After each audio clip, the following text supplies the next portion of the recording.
looking at the Giants right now, and I'm not pie in the sky. I'm not some homer that thinks that they're better than the Dodgers or that they're better than the Diamondbacks or even the Padres. Baseball's weird. Things happen. Teams are better or worse than what you believe. The Pirates had a month last year. The Pirates had an unbelievable month, and then all of a sudden it came crashing down. The Reds had a moment in time, and it came crashing down. Can the Giants be a team like that where they capture our minds for a month or two? I don't know. But I'm looking at Estrada, Soler, Jung-Hoo Lee, Luciano, Bailey as my everyday players. Let's see it. Let's give it a shot. I'm open-minded. 888-957-9570. Where you at with the Giants? We're starting up with them. Adam, in SF, what do you got, buddy? How you doing? Hey, guys. Thanks for having me on, FP. Welcome back again. No, I mean, we got to switch our minds to baseball. And, you know, as much as kind of the offseason felt like it was kind of a lull thing, I mean, I'm really excited about this Jorge Soler signing. I mean, we finally have a power hitter. I mean, the guy hit 36 home runs last year. He's correct me if I'm wrong, he's a World Series MVP, former, he's a good baseball player and someone that I would buy a Jorge Soler jersey. Like, he's going to be exciting. Jung-Hoo Lee's exciting. I guess I wanted to, number one, just ask, how are you feeling about the signing? Is this finally the guy that we needed to get that we got? But then also, why are guys like Snell, Bellinger, Chapman, why are they still not signed yet? Yeah, that's an interesting one. So Soler, to me, I don't think he's some game changer for the Giants, but he fills a need, and it's a start. It's a presence in the lineup, dude. I don't know that they've had this presence in the lineup. Maybe when Jock Peterson was hot for a time in 2022. Before he got slapped? In 2022. He had 18 home runs before getting slapped. But if there's a presence in a lineup as a pitcher, you always know that guy's 2 hitters away. He's 3 hitters away, and you have to pitch guys in front accordingly. So they have a presence now. And a guy that can hurt you with one swing. A guy can do damage. When was the last time they had a power right-handed bat like this? Buster? Yeah, do you consider him power? No. Hunter Pence at times. Yeah. I mean, not in the same way that Soler is, but I mean, if you're talking about a guy Hunter was just such a goofy at bat. This guy's got light tower power. That's what I'm saying. I mean, did you see the highlights of his home runs and where they're landing? Well, I remember the one he hit against Webb in Miami last year. Just absolutely catered out the straightaway center. Which brings me to, you're talking about Logan Webb. I love Logan Webb. But I had a long theory that, Matt Cain, great baseball player, one of them on my team, no doubt about it. Matt Cain doesn't really, he doesn't do a lot for a lot of people as the face of an organization. It's really difficult to be a pitcher and to be the face of an organization. Lincecums are comets. They're few and far between. I love Logan Webb as a player. I don't know if he's the kind of guy that can be the face. They need an everyday player to be the face of their team. They do. And maybe Lee's that guy. Are you optimistic? I don't know, dude. I gotta watch him play. I can tell quickly though, based on experience. Not that I know anything about it, but I can tell quickly. Their defense in center field. I'll tell you. So I'll bad. watch one game and tell you what I think. FP, their defense in center field was so bad. It's a hard center field to play. I mean, it's the biggest center field. Well, I guess they moved it in now. Well, and your right fielder comes sliding over because of the triples alley. But yeah, you got to have somebody. To win a World Series, to be competitive, you have to be strong up the middle. Catcher, pitcher, second base, shortstop, center field. And yeah, strong up the middle. We haven't talked a lot about this guy, but I think the emergence of Camilo Duvall was a big thing last year. I know he had some ups and downs, trusting the fastball, trusting the slider. I mean, he was all over the place. He was gassed, dude. Is that what you think it was? He was used so poorly early in the season. I remember doing a post-game wrap and saying that I just hope he survives in September because he's pitched 6 of the last 7 days and he just keeps going out there. And a guy that's max effort like that, even though it doesn't look like it, he's throwing 100. Where's he going to be in September? And I worried that out loud all season. Yeah. And in September, he hit the wall. Yeah. Well, I look at closers, and I did this deep dive on closers, and I know the game's changed a lot now, but when you look at all the best closers in the history of the game, most of them didn't really come on till 26, 27, 28 years old. They were all older, whether it's Hoffman, Rivera, all these guys came on at an older age than what you think. He's significantly younger than a lot of those guys. And you have to have, and I heard this from John Wetland, Mariano Rivera, Billy Wagner, you got to have the war wounds. You got to go out there and have the scar tissue of getting beat up a little early on in your career. I thought he had a really solid year last year. Dude, he has a chance to be an elite closer. I mean, all-star every year closer. He's got that kind of stuff. He's got the demeanor where he can turn the page quickly, and I think any good closer that I played with, they forgot yesterday, and it's just about today. You stay in the moment, and you realize the responsibility you have for 25 other guys when you go out on the mound, and the game's on the line. So I'm a big Camilo fan. He just needs to speed it up a little bit. He's just the tranquilo Camilo. He needs to speed up a little bit for me. But maybe that's what makes him great. Nothing bothers him. Oh, it's another balk. Oh, it's another clock violation. I don't know. I think he has a chance to be elite. I mean, the fact that he doesn't have to deal with that adjustment this year, I think is going to be a big help for him too. Because again, like you said earlier in the show, in the World Baseball Classic, he didn't have to deal with the pitch clock at all. No. And then he had to basically start trial by fire in the middle of April. And you saw it early on in FP. You're kind of talking about how you wonder if he was kind of getting gas there at the end of the year. I mean, is it possible just kind of having to readjust his overall in-game pace with that workload kind of contributes to him getting burnt out in September? And again, I say this because those are things that he hopefully doesn't have to deal with this year. Well, you would hope that the guys that had trouble from an endurance standpoint in repeating their delivery under duress in a high-stress situation with a pitch clock would have tinkered with their training in the offseason to combat that. That's a really interesting point. It's just if I'm going to do burpees, and you got to do them real quick. You're not used to doing anything real fast in baseball, and if you're just a slow dude and they're telling you to do another set, you take time between sets when you're lifting. Yes. And the time, sometimes you just do a set a little too quick. Imagine doing all those sets.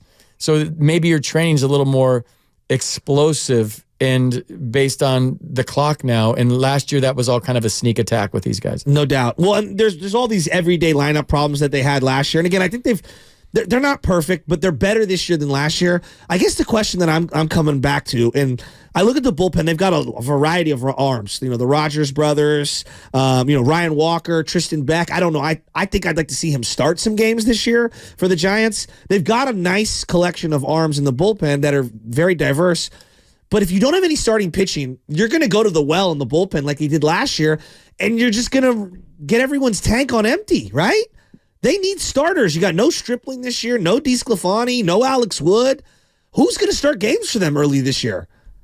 Logan Webb. No, Farhan's got some good quotes in the Chronicle saying it's always been our goal to have our starting rotation throw as many innings as possible. And I think the reason you saw the opener and the feature guys, they were trying to piece it together. But when you talk to some guys that signed with the Giants, they signed as starters, and then now they're relievers. And you signed, so it's hard for them to adjust the routine. A Stripling who's not here anymore, he had trouble coming in the third inning, even though he's been a starter and a reliever in his career. Sean Manaea, he was a late innings guy, an opener, a feature guy. Players will tell you, no matter what the analytics say, they get comfortable in routine. Absolutely. They get comfortable in roles. They get comfortable in knowing that they're going to get 4 at-bats, that they're a starter, that they're a 7th inning guy, they're 8th inning guy. And I know the game has changed and it's evolved into high-leverage situations, and one game you might pitch the 7th, the next game the 9th, but you're still a reliever. Yeah. There's no defined roles. Camilo's this closer. I mean, there's no doubt about that. And they just, in a 6-month season, you want routine. You want to know what you're doing. Yes. In a 6-month season. And if you can get into the flow and a rhythm, into a routine, baseball's about rhythm. Yep. The season's about rhythm. And if one day I'm doing this, the next day I'm doing that, then one day I'm hitting 9th, the next day I'm leading off, one day I'm playing, one day I'm not playing, one day I'm a closer, next day I'm an opener. There's no rhythm there. It's herky-jerky, and it's hard to get the best out of your players. Getting back to the point, there's human beings in those jerseys. No, I'm so glad you bring that up, because Sean Manaea, me and him would have these philosophical conversations, and he's like, but the data is telling you that he's actually pitching really good this year, because he was one of the worst starters in baseball a couple years back. And I'm like, yeah, the data might be accurate, but clearly the guy's upset. He had to wrap his head around his role, and once he did, he was lights out. No, he was. If you're just going what am I doing today? Oh my God, what am I doing? But after he was upset, right? Imagine if you did mornings one day, and then you did afternoons one day, and then you did mornings, and then the clock was different every day. It would drive me crazy. And you just did a different show at a different station every day. You get a rhythm, dude. Yes. You do this every day. It slows down. Anything in life, if you have repetition and reps, you get into a rhythm. And when that rhythm is disrupted, it's hard. No doubt. No doubt. All right, you're listening to 95.7 The Game, KGMZ, FM, and HD1 San Francisco. And don't forget, you can watch us every day on YouTube and Twitch streams. Just log on and search 95.7 The Game. I see you guys all out there. I see you, Gut Thinker, commenting on the stream right right now. Thank you very much. Be sure to like and subscribe to the channel. Hit that bell. Hit that like button. Let's get that thing up to about 100 likes. I just clicked it right now. And this is brought to you by First NorCal Credit Union. Upgrade your savings dividend. Open a First NorCal first-class money market today. So I was looking at different articles. Athletic, ESPN, Bleacher Report, and everybody's got their breakout stars. Who do you think the Giants' breakout star was in one of these columns? Someone who's not an everyday player. Breakout stars that you wouldn't think in 2024 for the San Francisco Giants. If I had to guess, I'd say Tristan Beck. How did you know? I didn't know. I just guessed. Why do you say that? Because I think he's a big league starter. I think he's got big league stuff. He's got a wipeout slider. He's got 2 or 3 different sliders. He throws mid to upper 90s, and he just looks the part. He has a bright future. I wanted to see him start games last year. I guessed that right? No, I swear to God, it's Tristan Beck. Because I was like, I'm Wisenhunt and Harrison. I'm thinking, who are they going to pick? No, they went Tristan Beck because they wanted to go outside the box on who could be a breakout star. He would be my first pick, though. That's crazy. Not even outside the box. Over Kyle Harrison. I'm worried about Patrick Bailey right now. Why is that? Because he's overweight. Like when you come into spring training and what did you do this offseason to get dude, he's in the best shape of his life. You hear that all the time in spring training. Always. I used to come in, dude. It was a challenge to see how low my body fat could get. And I would come into the clubhouse, and I wanted, when I took my shirt off for the first time, everybody to go, damn, you worked hard. Damn, you got after it. Before you finish, I gotta cut you off here. Lubman, we were having this conversation. Do not name names. Do not name names. You're in that locker room a lot. What were you saying about the baseball bodies? I mean, they're not going to win any bodybuilding competitions. I mean, well, you didn't play in the steroid era. we could have. There's a lot of there's a lot of guys in there who have guts, but I mean that's part of the game. It's an endurance sport. You got to have that big body to get through the long season. Well, one thing that he can get through 2 seasons right now from what I'm hearing. But one of the things that I was reading was about weight training for Aaron Judge and weight training for Ronald Acuna and all these guys. It's a thing that's been slowly embraced by certain guys, and I'm sure every generation had different guys. I know Tim Hudson was big on weights and free weights and things like that, but like these guys are all about their bodies and how much they reinvest back into their bodies. And I kept saying, like, when we go on the NFL field, I'm like, dude, they're all Adonises. Even the D tackles that look out of shape will run and run and run for days. And he's like, yeah, not in baseball.